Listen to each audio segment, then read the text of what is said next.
I am not going to bore you with the background of how I met and wooed my wife, Marcy. Let us just say that we met in high school, fell madly in love, and married as soon as I got a job.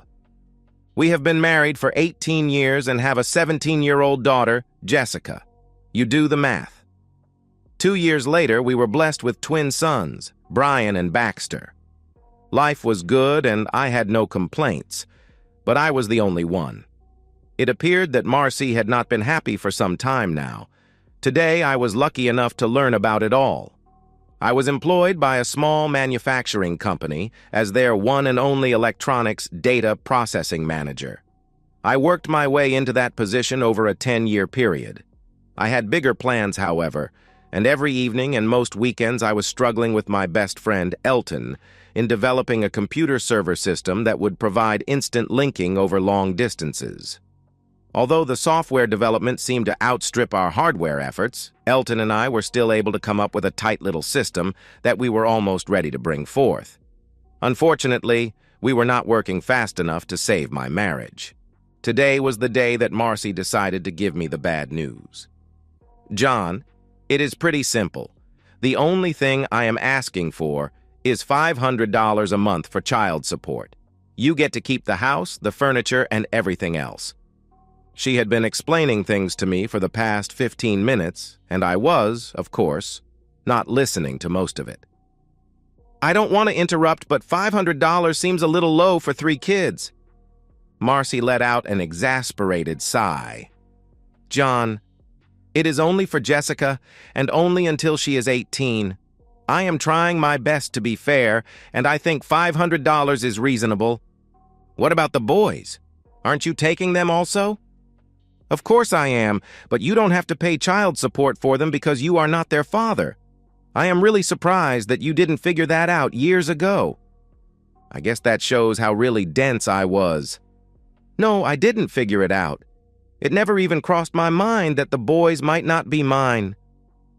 Now, she was telling me that she not only wanted a divorce, but that she had been cheating on me for at least 16 years. What else was there that I did not know? My mind started to wander again. She was still talking, and I was trying to put all the pieces together in my head. I am sure that the things that she was saying were important, but I just could not bring myself to concentrate. Okay, damn it. Okay, I will go along with just about anything. The only thing that I insist on is that I get Jessica every weekend and on all school breaks, including summer. Marcy actually stopped talking for a moment. I can live with that. If it is okay with Jessica, I will have the papers drawn up tomorrow. Will you sign them then? I could tell that she was getting ready to leave. I didn't realize it before, but she had actually been moving her things out gradually over the last few weeks. Just a couple of questions before you go, please. Who the hell is the father of the twins? Who are you going to be living with? Finally, why did you wait so long? Langford King is the father of Brian and Baxter. We will all be moving into his house, she replied. What about his wife? Where are Joyce and the girls going to stay? Joyce left and took the girls with her. After she caught me and Langford in bed, their marriage was over. I didn't ask for a divorce before because Langford was still married, and I had no alternative. Now that he is getting a divorce, it only seems practical that I get one too. You have been screwing Langford for 16 years? I asked. That is right, and I have no intention of stopping. I am sorry, John. You are a great guy, but you are only mediocre in the sack, and I am afraid you are going to be working just to put bread on the table for the rest of your life. Langford is rich, successful, and a great partner. I only have one life, and I want to enjoy it to the fullest. You couldn't give me that. I had no response for that. I watched her walk out the door and then opened a cold beer. She was right. Here I was, sitting in a $300 recliner drinking cheap beer. I had big plans, and that was about it. I guess what really killed any feelings I still had for her was when she compared my performance with Langford's. There is not much you can do about something like that. Either you got it or you don't. I was always satisfied. but apparently Marcy wasn't. We have known Langford and Joyce since high school. Foster King, Langford's father, was the king of carpets in our town for as long as I could remember. About 10 years ago, he retired to Florida, and his only son took over the business. A lot of us used to get together at regular intervals for barbecues, picnics, and other gatherings. Marcy and Langford were always friendly with each other, but no more than any of the other people who attended. Langford started to drift away from our group as his bank account grew. In the last few years, we saw them only 2 or 3 times. At least I did. They had 2 beautiful teenage daughters who were friends with Jessica. Speaking of Jessica, she was the bright spot in my hectic life. She was small, funny, and cute. She always brought a smile to my face. Unlike her brothers, she studied hard and was an excellent student. All she wanted was good SAT scores and acceptance at a great school. I did everything I could to help her. Brian and Baxter were just the opposite. Not only were they not interested in academics, but they had no desire to participate in sports either. I tried several times to get them involved in my computer projects with no success. Most of my contact with them was of a preventive or corrective nature. I would adjust situations and their mother would override me. Now I understood why. Marcy was always a good wife. She never denied me intimacy, and quite often initiated it. She kept a clean house and was never demanding. She was a great mother and a wife that I felt I could be proud of. It appears that she was also a fabulous actress. I was finishing my 3rd long neck when Jessica got home from school. There was no telling when the boys would be getting home. Usually they missed supper several times a week and Marcy said nothing. I gave up arguing about it a long time ago. "Hi, Dad. What are you doing at home? Where's Mom?" I struggled out of the recliner and gathered up my empties. "Your mother asked me to come home for lunch today so that she could tell me that she wanted a divorce." My words sounded a little slurred, even to myself. I am not a good drinker. "I'll get them. Sit down. I guess that explains why you are drinking in the middle of the day." Jessica took the bottles from me and carried them into the kitchen. "You didn't have a clue, did you, Dad?" "Nope." I watched as she kicked off her shoes and plopped down on the floor. "What is going to happen now?" "You and the boys are going to go live with your mother at Langford King's house, the mansion on the hill. Your mother always wanted to be rich, apparently." "It's not a mansion. It's just a big old house that his father built years ago." We sat silently for a few moments. "Did you know that I am not the father of your brothers?" "Yeah. Brian and Baxter joke about it a lot. I guess Mom told them years ago. Every time you chew them out for something, they take it and then go somewhere and laugh." "Well, I guess that explains a lot, doesn't it? How come you know all about this?" "I have known for years, but didn't want to say anything. You seemed happy enough, and I didn't want to rock the boat. A couple of weeks ago, Lisbeth and Carla told me that they were moving to Lancaster. Their mother caught Mom and Mr. King in bed together. I figured that something would happen soon." "You could mention it," I asked. "I don't think so," she replied. There was another moment of quiet. "I'd rather stay here with you. You'll need someone to help around the house." That would never fly. The court wouldn't allow it. "I did work out a little compromise, however," I answered. "How is that going to work?" she asked. "You get to stay here every weekend and every school break, including summer." "I can make that work. Why don't you go take a shower and I will order some pizza?" While we were eating, Jessica presented her plan for the separation. She would come to our house Friday after school and stay until she went back to school Monday morning.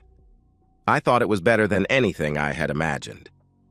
We were still discussing the details when the phone rang. "John, I just wanted to let you know that the boys are here and will be staying overnight. Tomorrow, while you are at work, the kids and I will move our things over here. They can afford to miss a day of school. Jessica can spend the evening deciding what she wants to bring with her and what she wants to keep there. I don't see any reason why we can't start the new arrangement right away, do you?" "No, that sounds fine to me. I'll let Jessica know. I replied. The reallocation of bodies seemed to go smoothly. I found myself alone in the house, and, to tell you the truth, a little relieved. I had a hard time concentrating at work because I kept trying to figure out where I went wrong. My constantly kicking myself for being completely in the dark about my wife's relationship with a close friend did not improve things. Elton and his wife, Beth, offered a shoulder for me to cry on, and I readily accepted. The obvious answer was booze, but I decided against it. Instead, I started spending even more time on the server project. Beth wasn't too thrilled about Elton working more hours than he was, and I ended up having to send him home several times. The divorce papers got filed, and Jessica started spending her weekends with me. She was careful not to say anything derogatory about her mother, but she also never seemed to have anything good to say. She seemed a little annoyed at the amount of time I was spending on the server development, but didn't complain. She stayed busy doing the washing and housework that Marcy was no longer available to do. It was not my intent to use her that way, but she seemed glad to have something to keep her busy, other than studying for her SATs. I always made time to have meals with her. It was late spring when things started to get better. Jessica was accepted at the University of Oregon and also approved for a senior year abroad in Spain. She was worried that Marcy would not let her go for some reason, but she needed her permission. I didn't understand her concern until I found out that she had not told her mother about her college applications or about the exchange program request. At my suggestion, Jessica asked her mother to sign the permission slip to go overseas by presenting it as a class trip without any further elaborations. Marcy signed the paper without even looking at it. The next week, we applied for her passport. My divorce was final. Langford was still fighting with Joyce about his. Joyce wanted blood. Marcy gave me all rights to the house, but I didn't know what I was going to do with it yet. As Elton and I finished up the server project, Beth was using her computer skills to create a fancy presentation. We prepared a slideshow and had the handouts professionally printed. A week later, we had a contract to provide a hardware system for the State Turnpike Commission and a hefty check to go with it. I was forced to quit work in order to get it done. Since I no longer had a family, a steady job was not that important. Elton, on the other hand, could not afford to give up his day job, but he was putting in long nights and every weekend to get things up and running. Beth seemed a little more supportive by this time. We had no trouble hiring several college students to help with the installation. Wireless technology seemed to make everything simpler, and the whole setup was put together from off-the-shelf components. In 6 weeks, we had a fully operational system. It had a few glitches, but the customer was elated. 2 days later, the State Department of Corrections called to set up an appointment. Elton quit his job, and Beth announced that she was pregnant. The second contract went a lot smoother. A couple of the students had graduated and were happy to be hired full-time. Elton struggled without me for a week as I escorted my daughter to Barcelona. I needed the vacation, and Jessica felt better with me along.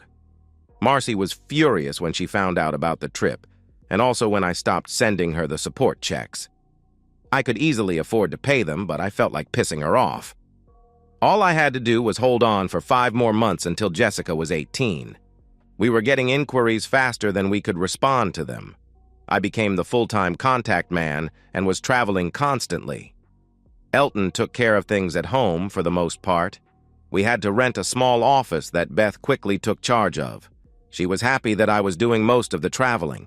Beth was forced to hire some office help so that they would be trained by the time she had the baby, and we also put a lawyer on retainer. Things were going better than we ever had anticipated. We were encouraged to incorporate by our legal beagle, but he subcontracted the job out to a professional firm in Philadelphia. It was lonely in the house again. I could endure a few days without Jessica, because I always knew she would be there for the weekends. Now I spent a lot of time sending emails and making overseas phone calls. I guess being busy kept me from dwelling on my loneliness. I never heard from Marcy or the boys. I spent Christmas in Spain with my daughter. Everything was wonderful.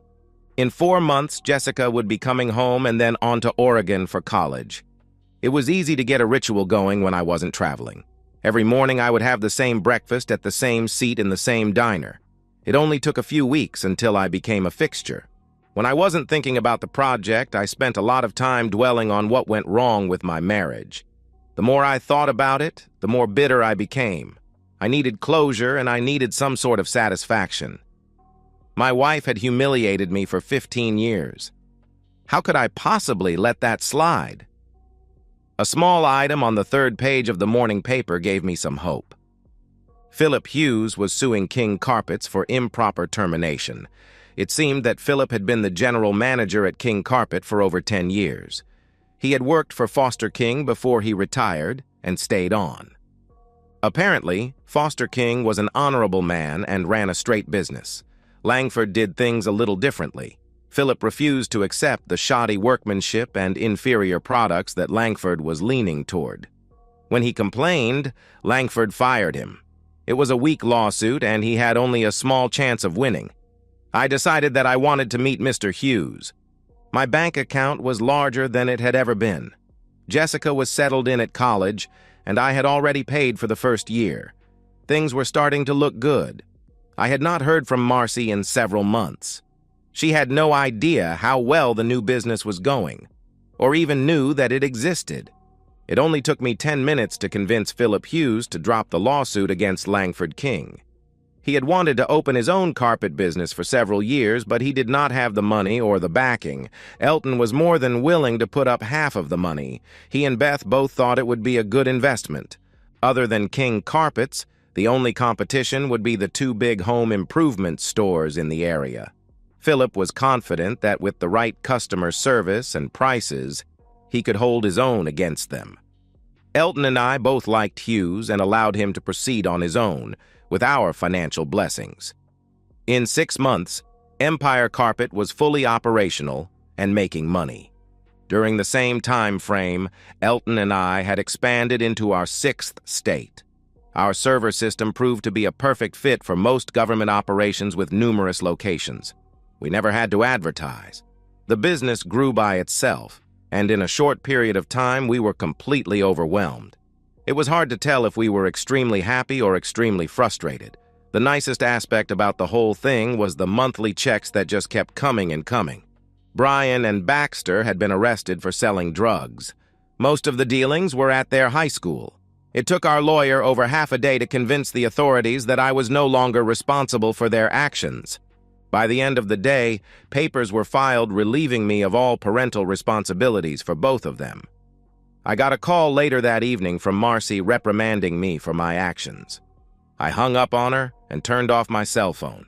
In a few months, they would be 18 and responsible for their own lives. I raised them, but I never really liked the suckers. After we got 2 inquiries from the great state of California, Serpentine Enterprises from Palo Alto made a formal offer to buy out our small enterprise. We had been in business just slightly over 2 years, and they offered us $60 million in cash, plus some stock options for the business. We had no trouble at all accepting the deal. Elton agreed to stay with the company at a ridiculous salary, but would have to move to San Francisco. Beth said she would divorce him if he didn't take it. 3 of our young engineers would become overnight millionaires before they were 25 years old. I decided to retire. The realtor was putting his for sale sign on the front yard when a van pulled into the driveway. It was one of those custom-built jobs, with a special wheelchair ramp attached to the side. I watched from the porch as a good-looking Latino woman came around from the driver's door and activated the ramp mechanism. It was evident that she had done this 100 times before. In less than a minute, an older man, who I recognized immediately as Foster King, was driving a motorized cart up my sidewalk. The porch steps would keep him from going any further, so I walked over to greet him. "Do you know who I am, young man?" I was flattered at being referred to as a young man. Maybe that was his way of getting me off guard. "Of course. I recognize you from your TV commercials. You sure did get old." My sassiness got me a little grin. The grim expression that he approached me with seemed to wilt away at my obviously childish comment about his age. He wiggled around in the cart a little before surprising me again. "I need a beer. Do you have any cold beer? In a bottle? Not one of those damn cans?" "There are some Fosters in the fridge. Do you want to come in, or shall I bring them out here?" "Just relax. Maya can get them. Sit down. We have to talk." Maya stepped around me as I sat on the porch steps. I have to admit, the old codger had my attention, but so did Maya. She had on a white blouse and black slacks. The slacks were not especially tight, but snug enough to show off a nice back. It wasn't what I would call little, but it was well-shaped. "Easy there, boy. She will be right back." Foster King caught me looking at his lady friend and took the opportunity to get a zinger in. "Sorry.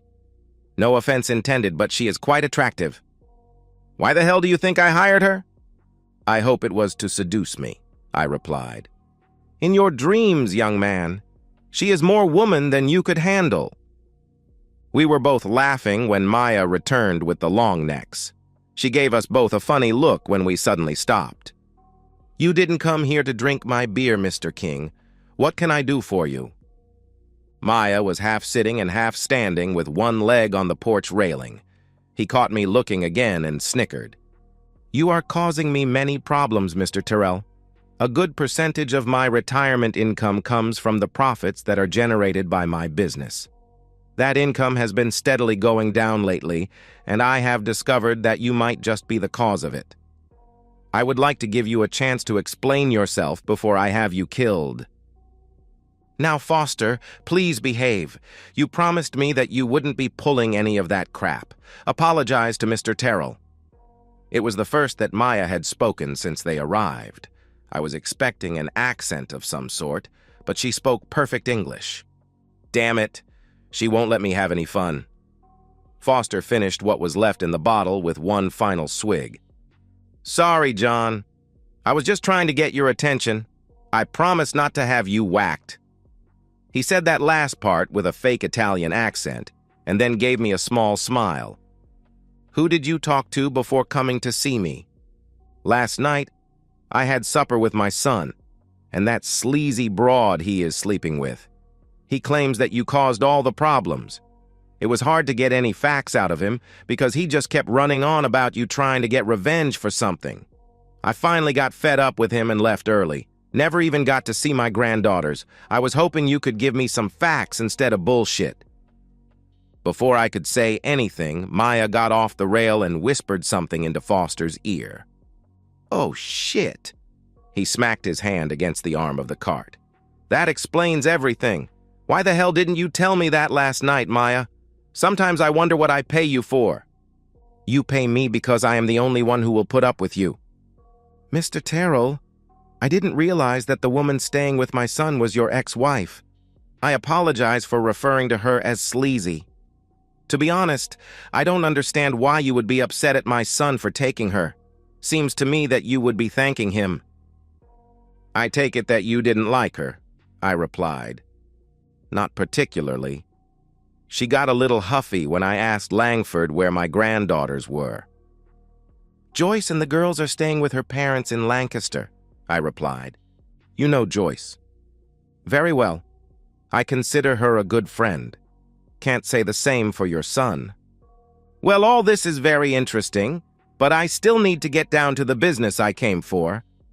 Mr. King, did you talk to Philip Hughes yet?" "No, why should I?" I asked. "Is he a person to be trusted? If so, don't you think that he might be able to give you the best answers?" Foster sat quietly while thinking. "Can I have another beer?" "No." She didn't quibble or hesitate. It appeared that Maya was in charge of his well-being, if nothing else. "I am leaving. Tomorrow I will be talking to Philip and I will be visiting my granddaughters." Foster King was a decisive man.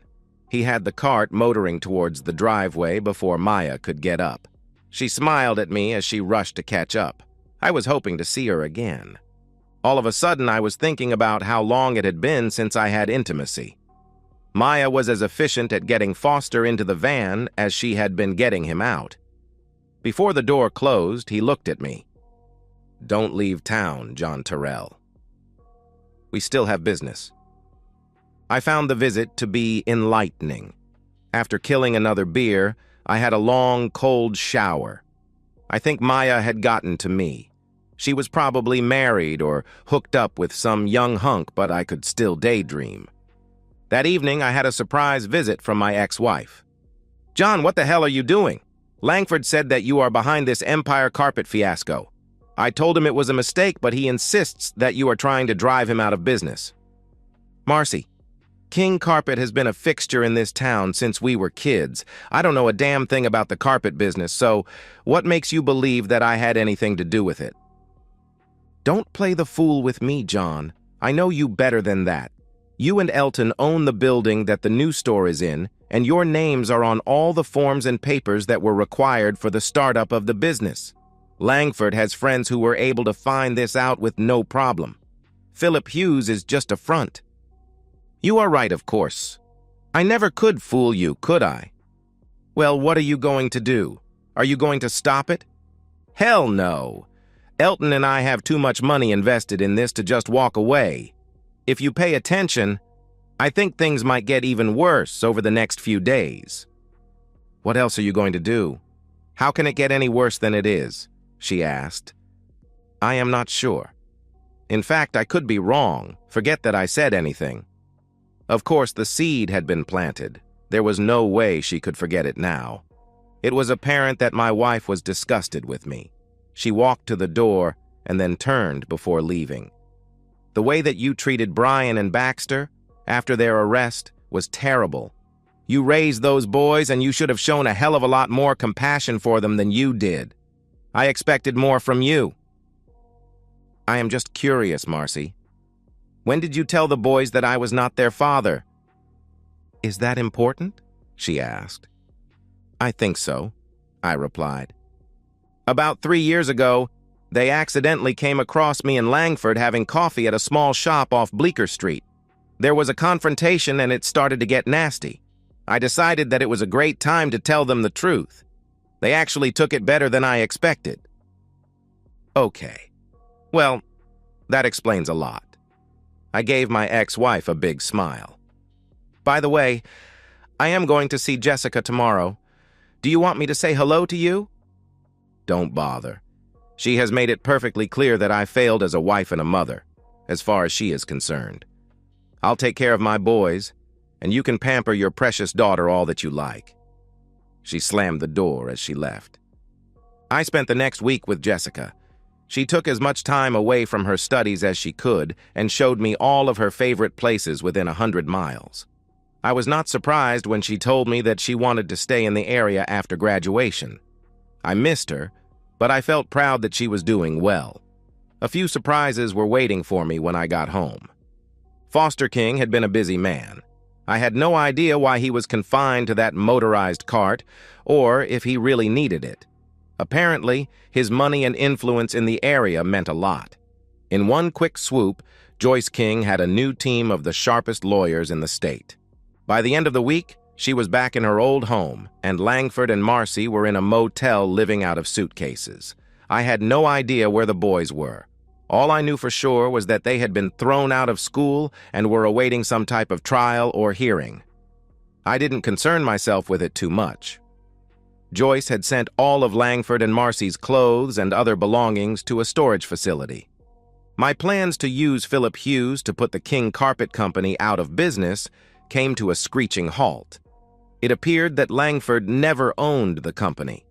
Foster had kept it in his name and had also kept control over the whole operation, although he had not exercised it over the past few years. Philip had left several calls on my answering machine, insisting that we needed to talk. There was no way that I could have known that Philip Hughes and Joyce King were friends. I didn't exactly know how good friends they were, but they were close enough to confide in each other. Foster King fired his son and got a court order to keep him away from the business and anything related to the business, including the company car. He also appointed Joyce as the new manager of the operation. Since she had no real experience in the business, her only recourse was to ask Philip for help. Philip was torn between his loyalty to Elton and me and his desire to help Joyce. He desperately wanted to make everyone happy and was seeking my counsel. Elton was 3,000 miles away. My realtor had 2 offers on the house waiting for my review. One of them wanted possession within 30 days, so I took it. Jessica was gone, Elton and Beth were gone, and I had no reason to remain in the area. The realtor was putting the sold sign on the house when Marcy pulled up. She stood in the driveway and stared at the word sold for the longest time before walking up to the house. Is it a done deal, or do they have to get financing or credit approval? It's a lock. They had cash and they wanted it now. I will be out of here by the end of the week. Why do you care? Joyce King got a fancy lawyer and was able to steal Langford's house away from him. We were looking for a place to live until we could find a new one to buy. I just thought that you might want to rent this one. Sorry, you're too late, but I am sure with all of Langford's money you will have no trouble finding a place. I was snickering to myself as I said that. She had no idea that I was fully aware of the financial difficulties they were going through. I was pretty sure that Foster King was not going to cut his wayward son any slack. Philip had briefed Foster on how Langford was handling the business and about the way he treated his wife. Daddy was not happy. Marcy did not push the subject any further.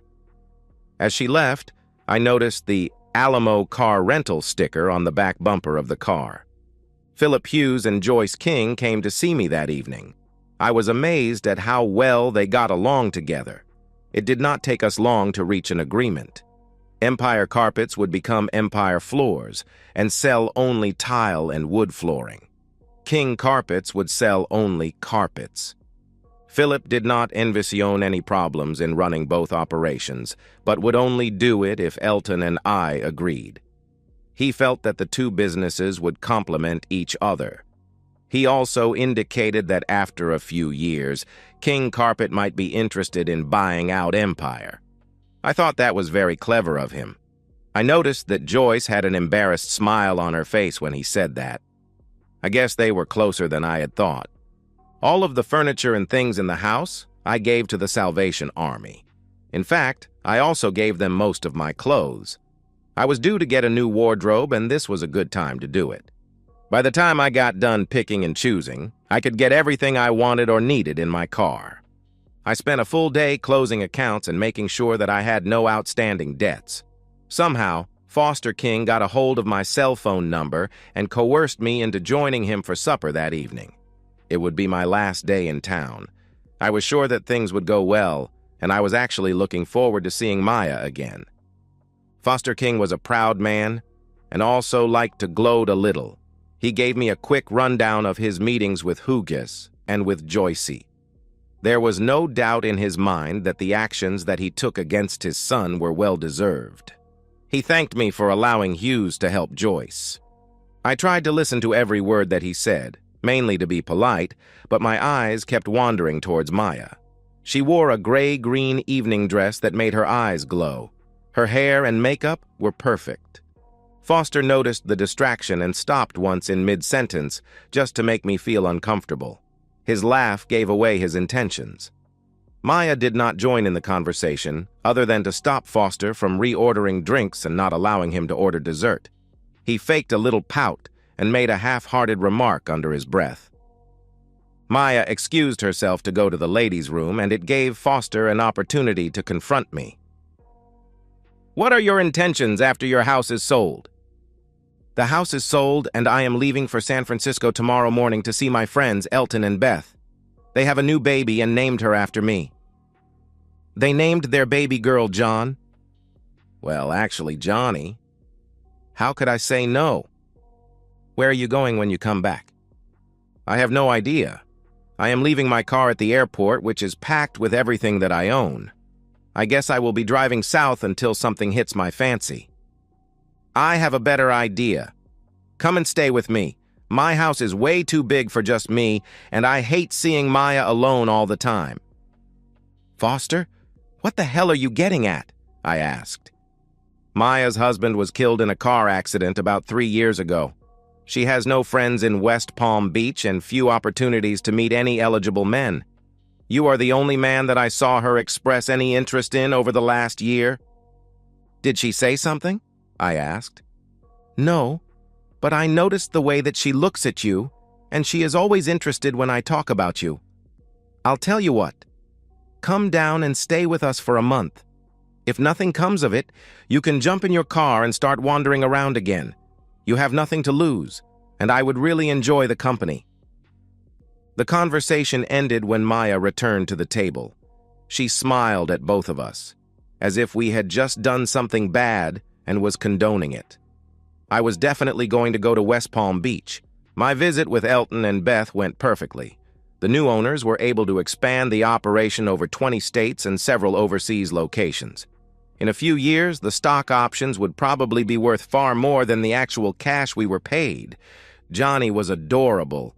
I am sure that she will be cussing her parents for giving her a boy's name, but I will be the best godfather a kid could ever have. I called Philip Hughes as soon as I got back home, just to make sure everything was okay before I left.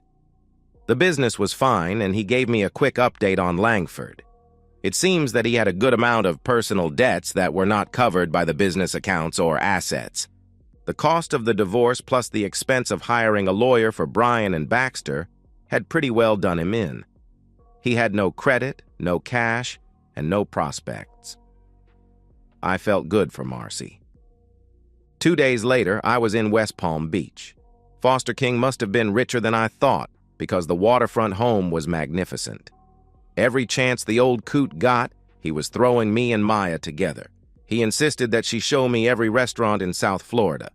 After a while, we would pretend to go out, but actually stay in and watch TV in the beach house. Eating out every night sounds better than it really is. I think he knew what we were doing, but considered that to be just as good as what we were getting out of doing. We enjoyed our time with Foster, but we were starting to enjoy our time together even more. It seemed to make him happy. Maya and I started sleeping together after the 3rd week. Foster knew about it, of course, and started to tease us relentlessly. He didn't stop until I moved into her bedroom. That seemed to make him happy. Life was good. My financial situation was unbelievable. I was living in a waterfront mansion with no expenses, and sharing my bed with a beautiful woman. My money was making more interest than I could spend, and my stock options were growing so fast that it made my eyes blink. I did treat myself to a new car. I always wanted a Mercedes. Joyce's divorce was finalized, and Philip Hughes wasted no time moving in with her. Marcy, however, had second thoughts. All of a sudden, being married to Langford King did not seem like a good idea. Marcy seemed to disappear into the night. Jessica and I never heard from her again. Before the end of the year, Foster asked me to witness his new will. I never found out what exactly was wrong with him, but he seemed to be going downhill fast. He left all of his assets to Lisbeth and Carla, to be held in trust by their mother until they were 25 years old. He left the business to Joyce with the provision that she be married within a year of his death. He left the house in West Palm Beach to Maya with the same provision. Things didn't work out as I had planned, but who was I to complain? Oh yes, I will be getting married sooner than I expected, because I just found out that Maya will be becoming a mother. If it is a girl, I am not going to name her Elton. Brian and Baxter decided to seek their fortune in Mexico, but things did not go well for them there. Marcy appeared from somewhere and asked me to help her with their legal expenses. I gave her $10,000 and never saw her or the boys again. Jessica finished her studies and moved to Barcelona. I'm not sure, but I think she met a young man while she was there. Foster held on for 2 more years. There was no autopsy, and I still don't know what was wrong with him. He lived long enough to be the godfather to my new daughter, Foster Anne Maria Terrell. I'll name the next one Elton. And so, we've reached the end of today's story. Was it what you expected, or did it take a twist you didn't see coming?